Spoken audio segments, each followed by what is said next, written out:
नमः संस्कृता मित्राणि। तो मित्रों, आज हम बिहार बोर्ड के 10वीं कक्षा के संस्कृत का हम संपूर्ण प्रश्नोत्तरी करने वाले हैं। इसमें जितने भी वस्तुनिष्ठ प्रश्न पूछे गए हैं सभी का उत्तर हम जानेंगे।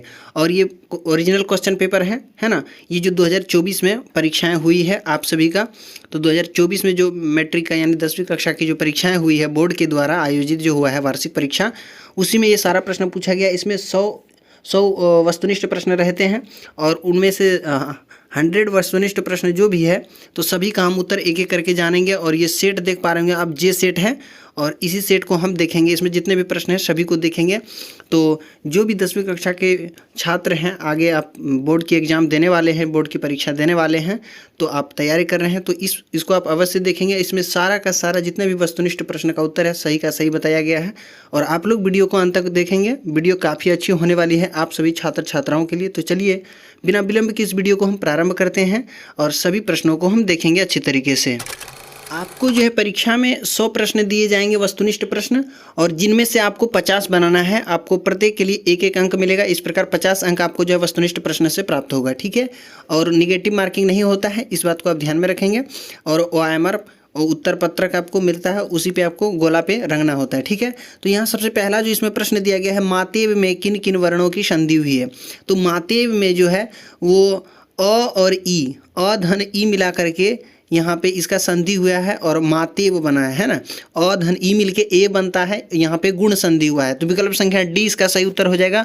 अगला जो इसमें दूसरा प्रश्न है, विसर्ग संधि जो है ना, विसर्ग संधि का उदाहरण जो निम्न में से कौन सा है। विसर्ग संधि का उदाहरण पूछा जा रहा है, तो इतस्ततः जो है ये सही बिल्कुल उत्तर है, यानी विकल्प संख्या ए सही उत्तर है। इतस्ततः यानी कि इतः धन ततः, इस प्रकार इसका विग्रह होगा, ठीक है, संधि विच्छेद होगा। अगला जो इसमें देख पा रहे होंगे प्रश्न दिया गया है, शिवोपासक किस समास का उदाहरण है। तो शिवोपासक दिया गया है, तो शिवोपासक जो हो जाएगा ये षष्ठी तत्पुरुष है ना, तत्पुरुष समास का ये उदाहरण है, षष्ठी तत्पुरुष समास का उदाहरण हो जाएगा। विकल्प संख्या डी इसका सही उत्तर हो जाएगा। अगला जो प्रश्न इसमें चौथा दिया गया है, चौथा जो पूछा जा रहा है कि योग दर्शन के प्रवर्तक कौन है।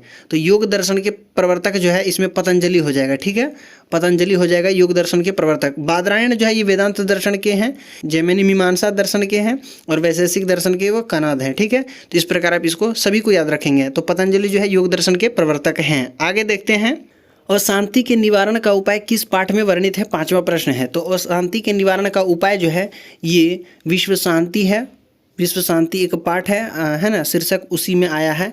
ये अशांति का निवारण जो होता है विश्व शांति पाठ में ये वर्णन इस प्रकार प्राप्त होता है। अगला जो छठा प्रश्न इसमें दिया गया है, छठा प्रश्न है, डैश एव असहिष्णुताम जनयति। तो डैश एव असहिष्णुताम जनयति, रिक्त स्थान की पूर्ति करना है। यहाँ पे खाली स्थान पे क्या भराएगा, तो द्वेष हो जाएगा, है ना, द्वेष एव असहिष्णुताम जनयति, यानी द्वेष ही जो है असहिष्णुता है ना, द्वेष को ही असहिष्णुता के रूप में हम जानते हैं।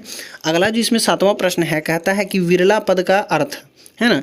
तो विरला पद का अर्थ है, तो विरला पद का क्या अर्थ है, तो विरला पद का जो है अर्थ होगा बहुत कम। विरला पद का अर्थ क्या होगा, बहुत कम होगा इसका।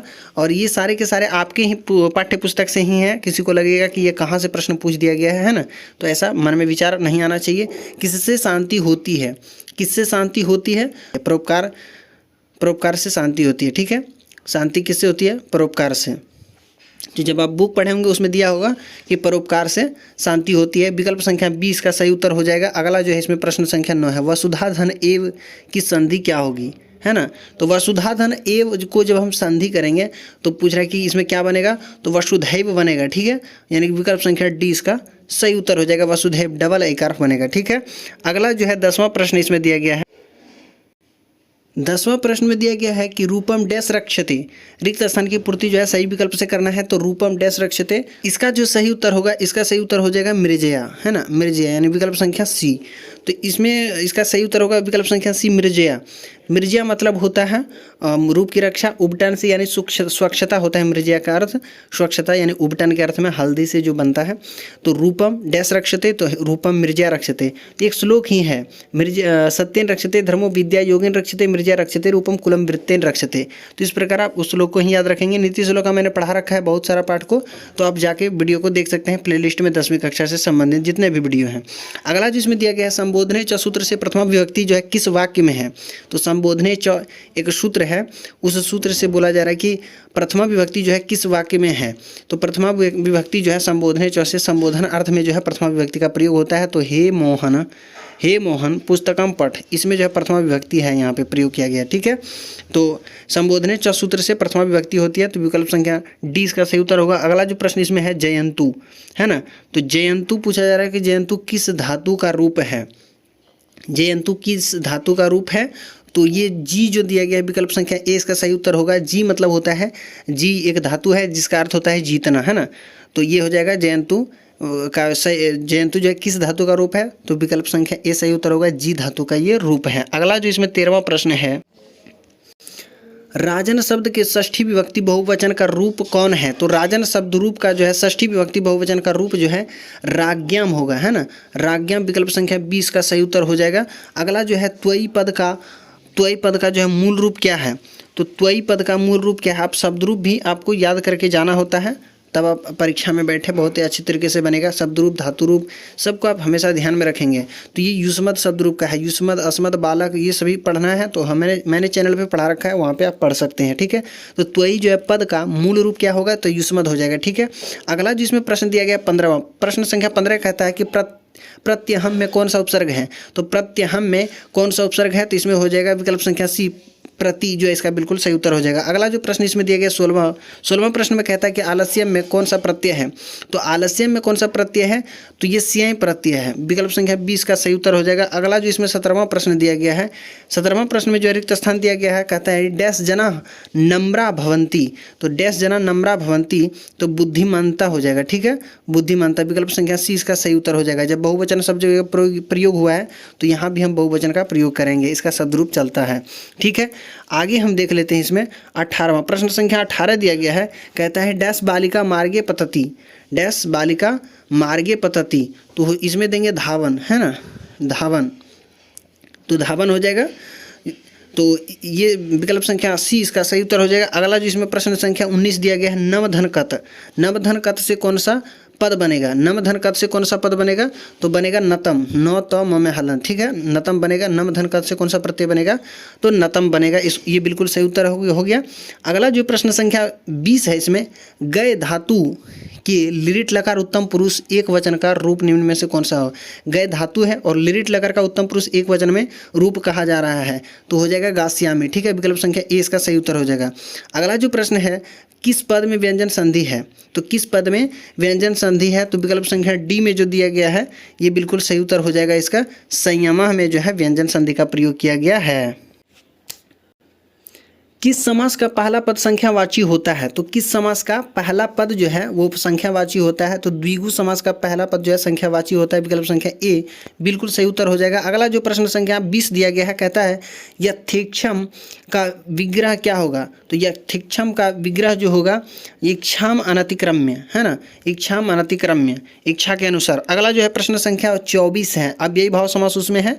ठीक है, अगला जो है सार्धम अव्यय के योग में कौन सी विभक्ति होती है? तो सार्धम, समम, साकम, इन सभी के योग के अर्थ में जो है सह के अर्थ के योग में जो है तृतीय विभक्ति का प्रयोग होता है। ठीक है, सार्धम मतलब होता है साथ। ठीक है, तो तृतीय विभक्ति का प्रयोग होता है। विकल्प संख्या सी इसका सही उत्तर हो जाएगा। अगला जो 25 प्रश्न संख्या 25 कहता है वने वसति सिंह, इस वाक्य में सप्तमी विभक्ति जो है किस सूत्र से हुई है?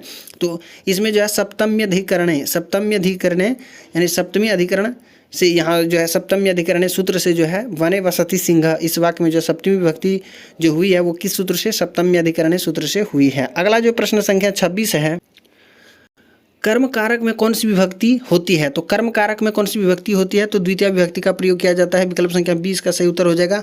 अगला जो प्रश्न संख्या 27 इसमें दिया गया भाष रचित नाटकों की संख्या कुल कितनी है? तो भाष रचित नाटकों की संख्या 13 है। विकल्प संख्या 20 का सही उत्तर हो जाएगा। 28 जो प्रश्न संख्या है वाजिन शब्द का अर्थ है, तो वाजिन शब्द का जो अर्थ हो जाएगा वो घोड़ा हो जाता है। ठीक है, तो घोड़ा वाजिन शब्द का पर्यायवाची शब्द को आप ध्यान में रखेंगे हमेशा। अगला जो प्रश्न इसमें दिया गया होगा कर्ण से दानवीरता पाठ में अविहा किसकी उक्ति है? तो अविहा जो है ये शक्र की उक्ति है। जब कर्ण जब कह रहे थे कि हम सिट का सिर जो है अपना काट के दे देंगे, है ना, तो ये वहीं का उक्ति है।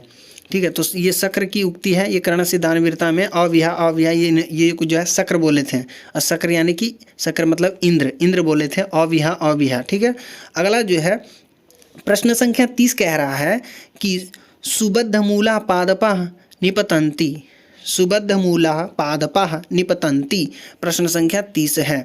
और इसमें जो है प्रश्न निर्माण में जो है निम्न में से कौन सा, अगर हम प्रश्न निर्माण करेंगे रेखांकित पद के स्थान पे कोई इसमें से एक कोई शब्द को देंगे तो यहाँ कोई पद को देंगे और प्रश्न निर्माण करना है। तो प्रश्न निर्माण करने के लिए कौन सा उचित होगा, तो उचित जो होगा ये का होगा। ठीक है, अब पूछेंगे कि ये कहाँ से आया है प्रश्न, तो ये आपके पुस्तक से ही है। आप पढ़ेंगे तो वहाँ ध्यान से देखेंगे, सारे प्रश्नोत्तरी को जब करेंगे तो वहीं से ये लिया गया है, आपके पाठ्य पुस्तक से ही है। प्रश्न संख्या 31 है। इसमें कह रहा है कि ऋग्वेद में कितनी मंत्र दर्शनवती ऋषिकाओं का उल्लेख है। जब आप पढ़े होंगे संस्कृत साहित्य लेखिका तो उसमें से ये प्रश्न लिया गया है और वहाँ पे 24 है ना, 24 आता है। चतुर्विंशति ऋषिका का उल्लेख है, वहाँ पे 24 ऋषिका का उल्लेख है। विकल्प संख्या 20 का सही उत्तर हो जाएगा। विकल्प संख्या 20 का सही उत्तर होगा। अगला जो है प्रश्न संख्या 32 है। विग्रहो अयम किस संधि का उदाहरण है, तो ये विसर्ग संधि का उदाहरण हो जाएगा। विकल्प संख्या 20 का सही उत्तर होगा विग्रह धन अयम हो जाएगा। अगला जो है प्रश्न संख्या 33 है। असंभवम में कौन सा समास है, तो असंभवम में कौन सा समास है, तो नए समास है असंभवम में। अगला जो प्रश्न है प्रश्न संख्या 34 इसमें है, कह रहा है कि भाग्येन एतत् संभवति ऐसा किसके द्वारा विचार किया गया, तो ये पथिक के द्वारा विचार किया गया था। व्याघ्र पथिक कथा से ये लिया गया प्रश्न है। वहाँ कह रहा था वो जो स्वर्ण का कंगन दिखाया था वृद्ध व्याघ्र पथिक को, तो पथिक जो कह रहा था कि ये भाग्य से ही संभव होता है, भाग्य से ही प्राप्त होता है किसी को, तो ये पथिक का उक्ति है। ठीक है, अगला जो प्रश्न संख्या 35 है। 35 में कहा जा रहा है कि नीति श्लोका पाठ जो है, नीति श्लोका पाठ महाभारत के किस पर्व से संकलित है, तो ये जो है उद्योग पर्व से संकलित है नीति श्लोका पाठ। ठीक है, अगला जो प्रश्न है, अगला प्रश्न संख्या 36 है। 36 में है कि अलसशाला में कितने लोग सोए हुए थे, अलसशाला में कितने लोग सोए हुए थे, तो ये 4 लोग सोए हुए थे। 4 जो आलसी थे वे सोए हुए थे। अगला जो है ईसत का अर्थ है, ईसत का अर्थ है, ईसत का क्या अर्थ होगा, तो ईसत का अर्थ होता है थोड़ा, है ना। ये आपके पाठ्य पुस्तक से ही है, आप जब पढ़ेंगे वहाँ तो सारा चीज़ उसमें दिया गया है। शब्दार्थ आप देखेंगे तो ये वहीं से लिया गया है। अगला जो प्रश्न है, बालकः सिंहात बिभेति किस सूत्र का उदाहरण है, तो बालकः सिंहात बिभेति, तो ये भित्रार्थानां भय हेतु या पंचमी का ये सूत्र है। ठीक है ना, भित्रार्थानां भय हेतु, तो भी और त्रय धातु के योग में जो है पंचमी विभक्ति का प्रयोग किया जाता है। ठीक है, अगला जो प्रश्न संख्या 39 इसमें दिया गया है। 39 कहता है कि सतत प्रियवादी लोग होते हैं, सतत प्रियवादी लोग होते हैं, तो सतत और प्रियवादी लोग जो है ये सुलभ होते हैं। सुलभा पुरुषा राजन सततम, ऐसा श्लोक आया है ना, तो उनको आप ध्यान में रखेंगे। अगला जो प्रश्न संख्या 40 इसमें दिया गया है, कहता है कि भारतीय जीवन दर्शन का महत्वपूर्ण उपादान क्या है, तो भारतीय जीवन दर्शन का महत्वपूर्ण उपादान जो ये संस्कार है, भारतीय संस्कारा पाठ से ये लिया गया है। अगला जो इसमें प्रश्न है प्रश्न संख्या 41 है, कह रहा है कि मधुर धन तल से जो है कौन सा पद बनेगा, मधुर धन तल से मधुरता बनता है। विकल्प संख्या 20 का सही उत्तर होगा। अगला जो प्रश्न इसमें दिया गया है, निरुक्त का कार्य क्या है, तो निरुक्त का जो कार्य है वो शब्दार्थ बोध है। ठीक है, शब्दार्थ बोध, विकल्प संख्या ए इसका सही उत्तर हो जाएगा। अगला जो इसमें प्रश्न है, प्रश्न कह रहा है कि गीप प्रत्यय किस पद में है, तो गीप प्रत्यय जो है ये कुमारी पद में जो है, बिल्कुल सही उत्तर होगा विकल्प संख्या ए, कुमारी पद में जो है गीप प्रत्यय है। गौरी में जो है यहाँ पे गीस प्रत्यय हुआ है, और युवती में जो है ये युवती जो है, युवती में ती प्रत्यय है, अजा में टाप प्रत्यय है। ठीक है, तो इन सभी को आप ध्यान में रखेंगे। ठीक है, तो कुमारी में गिप प्रत्यय इसमें है, विकल्प संख्या ए इसका सही उत्तर हो जाएगा। अगला जो प्रश्न इसमें है 44 में कह रहा है कि चपल धन तरप के योग से जो है कौन सा पद बनेगा, तो चपल धन तरप से चपल तरह बनेगा, है ना, चपल तरह। तरप और तमप प्रत्यय बहुत ही महत्वपूर्ण प्रत्यय है, इनको आप ध्यान में रखेंगे। अगला जो है 45, आर्यभट्टियम किसकी रचना है, तो आर्यभट्टियम किसकी रचना है, तो ये आर्यभट्ट की रचना है, इसको आप ध्यान में रखेंगे। अगला जो है प्रश्न संख्या 46, प्रश्न संख्या 46 में कहता है कि उपगम्य में कौन सा प्रत्यय है, उपगम्य में जो है उपगम्य में ल्यप प्रत्यय है, ल्यप और कत्वा प्रत्यय को आप ध्यान में रखेंगे।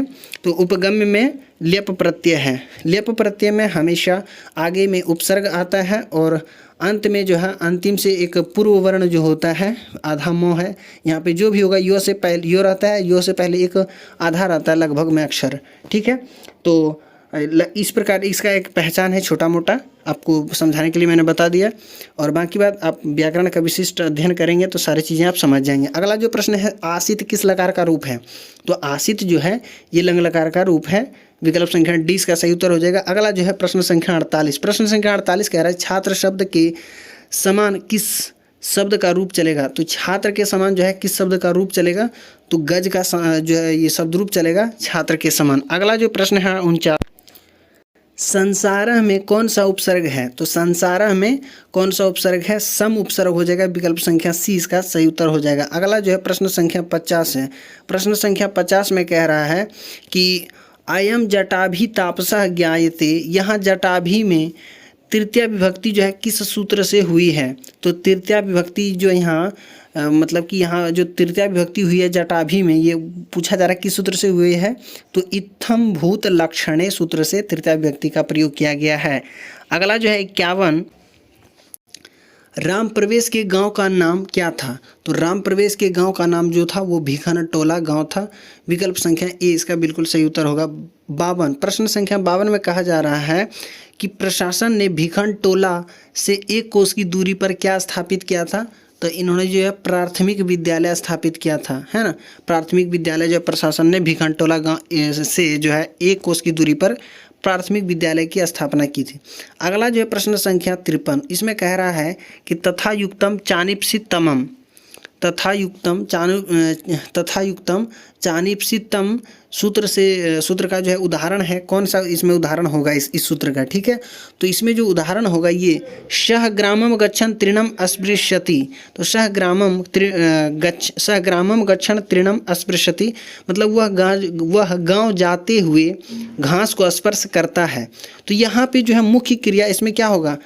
यानी जाना इसमें मुख्य क्रिया हुआ है ना, गच्छ ये जो है यहाँ पे मुख्य क्रिया हुआ, ना कि तृणम अस्पृश्यति यहाँ पे मुख्य क्रिया नहीं है, तो गच्छन। ठीक है, तो ये विकल्प संख्या 20 का जो है ये सही उत्तर हो जाएगा। अगला जो प्रश्न संख्या 54 है। 54 क्या है? इसमें कहता है कि कर्मणि वीरः का समस्त पद क्या होगा? तो कर्मणि वीरः का जब हम समस्त पद बनाएंगे समास में तो बनेगा कर्मवीरः, कर्मवीरः बनेगा, है ना। विकल्प संख्या सी इसका सही उत्तर हो जाएगा। इसके बाद ये तत्पुरुष समास है। लंबोदरः किस समास का उदाहरण है ना? तो लंबोदरः किस समास का उदाहरण है? तो ये हो जाएगा विकल्प संख्या डी सही उत्तर, बहुब्रीहि समास का ये उदाहरण है लंबोदरा। अगला जो है 56, प्रश्न संख्या 56 में कहता है कि किस समास में पूर्व पद की प्रधानता रहती है? तो कौन सा समास में जो है पूर्व पद की प्रधानता रहती है? तो इसमें जो है ये अव्ययी भाव समास में पूर्व पद की प्रधानता रहती है। ठीक है, तो 56 में विकल्प संख्या ए सही उत्तर हो जाएगा। अगला जो है 57, इसमें कहा जा रहा है कि नवधन इका की संधि क्या होगी?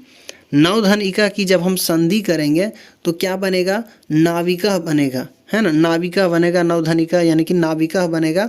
ये आयादी संधि का उदाहरण है। अगला जो है देवर्षि। देवर्षि जो दिया गया है ये पूछा जा रहा है देवर्षि में कौन सी संधि है? तो देवर्षि, महर्षि, इन सभी उदाहरण को आप देख लेंगे। तो देवर्षि जो है ये स्वर संधि का उदाहरण है। ठीक है, इसको आप ध्यान में रखेंगे। और के बाद री रहने पर अर बन जाता है, उसको आप ध्यान में रखेंगे उस वाले उदाहरण को। तो ये स्वर संधि का उदाहरण था। अगला जो है प्राक्रमः डैश हंति। प्रश्न संख्या 59 है। प्राक्रमण डैश हंति रिक्त स्थान में भरना है, तो इसमें भराएगा अनर्थम, है ना। अनर्थम भरा जाएगा। पराक्रम जो है अनर्थ का नाश करती है। इसके बाद अगला जो है 60, प्रश्न संख्या 60 है। इसमें कहा जा रहा है डैश परमा तृप्ति। तो डैश परमा तृप्ति यानी किससे हमें परम तृप्ति मिलती है? डैश परमा तृप्ति, तो इसमें हमें किससे परम तृप्ति मिलती है?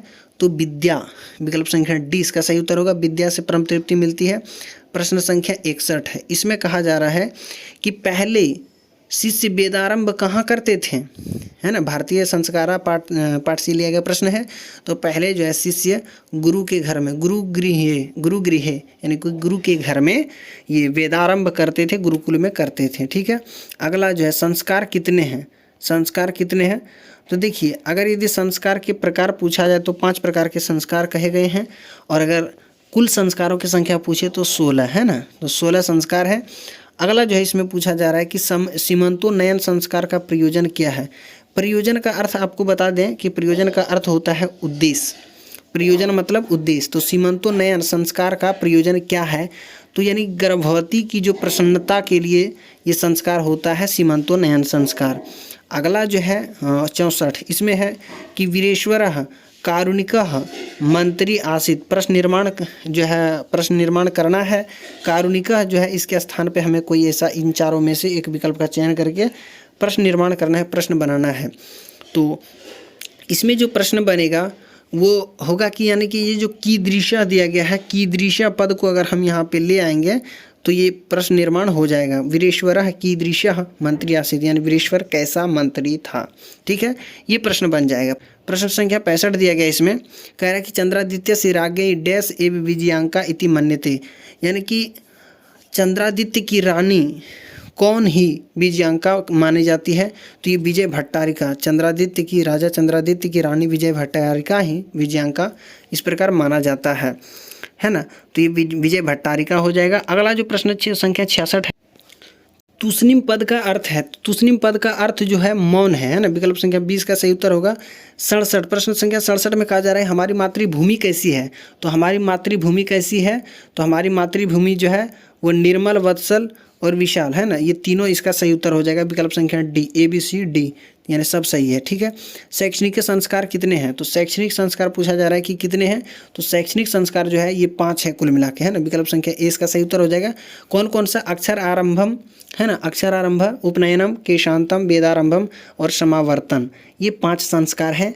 किसके, शैक्षणिक संस्कार के 5 संस्कार है। अगला जो इसमें दिया गया है, अगला प्रश्न इसमें कह रहा है कि तिरुमलांबा रचित चंपू काव्य है। तो एक चंपू काव्य है जिसकी रचना जो है तिरुमलांबा ने किया था, तो वो वरदाम्बिका परिणय है। विकल्प संख्या ए इसका सही उत्तर हो जाएगा। ठीक है, अगला जो प्रश्न संख्या 70 दिया गया है, इसमें 70 में कहा जा रहा है कि लौकिक संस्कृत साहित्य की कवित्रियों में जो प्रथम कल्पा कौन है। तो लौकिक संस्कृत साहित्य में जितने भी कवित्री आए हैं उसमें प्रथम कल्पा जो है कौन है, तो ये विजयांका है। विकल्प संख्या सी इसका सही उत्तर हो जाएगा। संस्कृत साहित्य लेखिका से ये प्रश्न था। अगला जो है 71, प्रश्न संख्या 71 में कहा जा रहा है कि प्रस्य उपकारः का समस्त पद क्या होगा। तो प्रस्य उपकारः का हो जाएगा परोपकारः, है ना। विकल्प संख्या 20 का सही उत्तर हो जाएगा परोपकारः।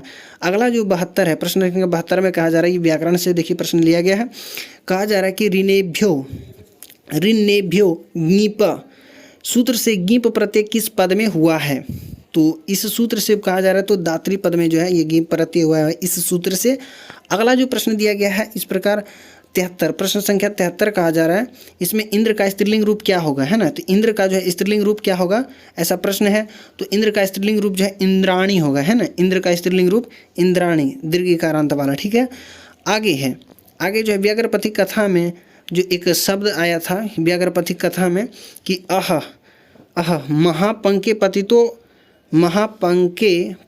असि अतस्त्वाम अहम उत्थाप्यामि, यह किसका कथन है, ऐसा कौन कहा था।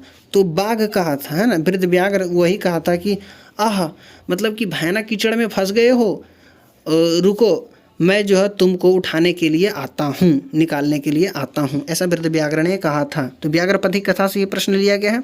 अगला जो है प्रश्न संख्या 75 है, हितोपदेश कैसा ग्रंथ है ना। तो हितोपदेश कैसा ग्रंथ है, बाल कथा ग्रंथ है। ठीक है, इसके बाद अगला जो है प्रश्न संख्या 76 है। 76 में कहा जा रहा है कि दारा पद का अर्थ है, दारा पद का क्या अर्थ है, तो दारा पद का अर्थ होता है पत्नी, है ना। तो दारा पद का क्या अर्थ है, तो दारा पद का अर्थ होता है पत्नी। ये वृद्ध व्याघ्र से ही ये लिया गया सभी प्रश्न है। अगला जो है महत्व में कौन सा तद्धित प्रत्यय है। देखिए व्याकरण से प्रश्न है, महत्व में कौन सा तद्धित प्रत्यय है। तद्धित और स्त्री प्रत्यय आपको पढ़ना होता है। ठीक है, व्याकरण में इसको आप अवश्य पढ़ें। महत्व में कौन सा तद्धित प्रत्यय है, तो महत्व में जो है महत्व में त्व प्रत्यय है, महत्व में त्व प्रत्यय है, इसको आप ध्यान में रखेंगे। विकल्प संख्या 20 का सही उत्तर हो जाएगा। अगला जो इसमें है 78, ज्ञानम क्रियाम विना भारः, ज्ञानम क्रियाम विना भारः। यहाँ पे कहा जा रहा है कि इस वाक्य में प्रश्न बनाने के लिए रेखांकित पद के स्थान पे क्या होगा, है ना। तो 78 में जो है काम होगा, काम। अब पूछेंगे ये प्रश्न कहाँ से है, तो व्याघ्रपथी कथा जब आप पढ़ेंगे उसमें जो सारा प्रश्नोत्तरी बनाएंगे तो वहीं से ये लिया गया है। तो क्रियाम के स्थान पे हम काम रख देंगे तो ये प्रश्न बन जाएगा। ठीक है, तो विकल्प संख्या डी इसका सही उत्तर हो जाएगा। अगला जो है 79, प्रश्न संख्या 79 है, प्रत्यागतः पद में कौन सा उपसर्ग है? तो प्रत्यागतः में पूछा जा रहा है कि कौन सा उपसर्ग है, तो प्रति, विकल्प संख्या ए इसका सही उत्तर हो जाएगा। अगला जो है प्रश्न संख्या 80, इसमें उ अ के मेल से कौन सा नया वर्ण बनेगा? ठीक है, उ और अ के मेल से कौन सा नया वर्ण बनेगा तो आपको बताना है। उ और अ के मेल से आपको पता होना चाहिए, उ और अ के मेल से व बनता है, व, विकल्प संख्या 20 का सही उत्तर है।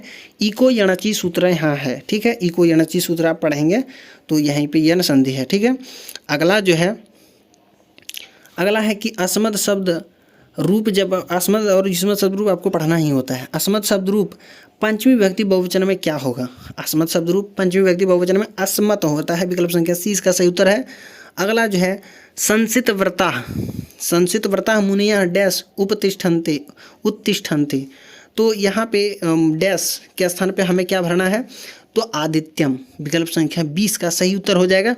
अब पूछेंगे ये प्रश्न कहाँ से है? तो मंदाकिनी वर्णनम पाठ से है। ठीक है, तो अगला जो है आदित्य माने सूर्य, सूर्य की उपासना कर रहे हैं। ठीक है, अगला जो है मंदाकिनी वर्णनम पाठ कहाँ से संकलित है? मंदाकिनी वर्णनम है ना, ये पाठ जो है कहाँ से संकलित है? रामायण, पुराण, पंचांतर, उपनिषद से।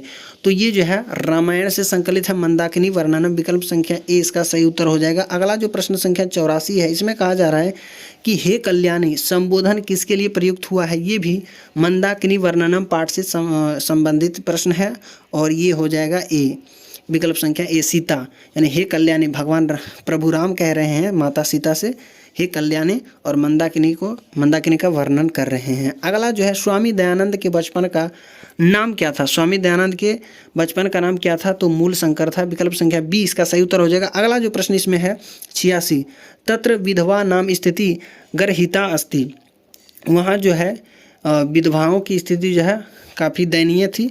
तो इसमें जो है प्रश्न निर्माण बनाना है। प्रश्न निर्माण किस प्रकार से बनेगा? तो यहाँ हमें ग्रहिता के स्थान पे हमें कोई ऐसा शब्द को लाना है। तो इसमें हमें कौन सा शब्द लाएंगे? इसमें आप देख पा रहे होंगे कि हम का जब लाएंगे, ग्रहिता के स्थान पे का लाएंगे तो ये प्रश्न निर्माण हो जाएगा, का लाएंगे, विकल्प संख्या ए हो जाएगा इसका सही उत्तर। गर्हिता के स्थान पे हमें का ला देंगे। ठीक है, तो ये भी वहीं से स्वामीना दयानंद इस पाठ से ये प्रश्न है 86। अगला जो है प्रश्न संख्या 87 है। 87 में कहा जा रहा है कि स्वामी दयानंद का जन्म कब हुआ था? तो स्वामी दयानंद का जन्म जो है कब हुआ था? ये जो है प्रश्न संख्या 87 1824 ईस्वी में इसका जन्म होता है। ठीक है, आर्य समाज की स्थापना किसने की? तो आर्य समाज की स्थापना स्वामी दयानंद ने की, विकल्प संख्या 20 का सही उत्तर हो जाएगा। अगला जो है प्रश्न संख्या 89 है। प्रश्न संख्या 89 में है कि शिक्षा कर्म डैश परमागति है ना, शिक्षा कर्म डैश परमागति, तो इसका जो सही उत्तर हो जाएगा जीवन से, जीवन की परम गति है शिक्षा कर्म। ठीक है, अगला जो है उपैति पद का अर्थ होता है, उपैति पद का अर्थ होता है, उपैति पद का अर्थ होता है, उपैति पद का क्या अर्थ होता है?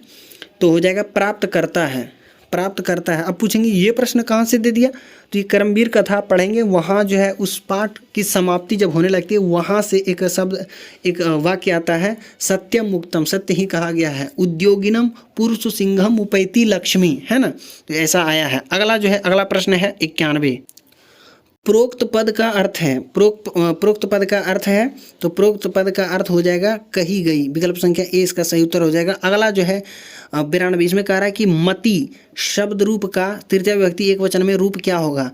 तो मत्या हो जाएगा, है ना, विकल्प संख्या ए इसका सही उत्तर हो जाएगा। और मत्याम जो है ये सप्तमी विभक्ति का रूप हो जाएगा। ठीक है, मत्याम जो है ये सप्तमी विभक्ति का रूप हो जाएगा, और मति भी तृतीय विभक्ति का रूप है, मतिम द्वितीय विभक्ति का रूप है, तो विकल्प संख्या ए इसका सही उत्तर हो जाएगा। ठीक है, मति का तृतीय विभक्ति एक वचन में रूप हो जाएगा। 93, प्रश्न संख्या 93 देखिए, कह रहा है कि काव्यमी मानसा नामक ग्रंथ के रचनाकार कौन है? तो राजशेखर जो है काव्यमी मानसा नामक ग्रंथ के रचनाकार है। और इसमें जो पाणिनि काष्ठाध्यायी एक ग्रंथ है। ठीक है, और इसके अतिरिक्त जो है भारवी का रचना जो है किरातार्जुनीयम है, कालिदास का तो बहुत है, मेघदूतम है, ऋतु संहार है, रघुवंशम, बहुत सारा है। ठीक है, तो इसको आपको नहीं याद रखना है, याद कौन सा रखना है? काव्यमी मानसा राजशेखर का है। ठीक है, इसको याद रखना, ये पूछता है प्रश्न। अगला जो है इसमें देख पा रहे होंगे कि पटना किस शब्द से निर्मित है? पटना किस शब्द से निर्मित है?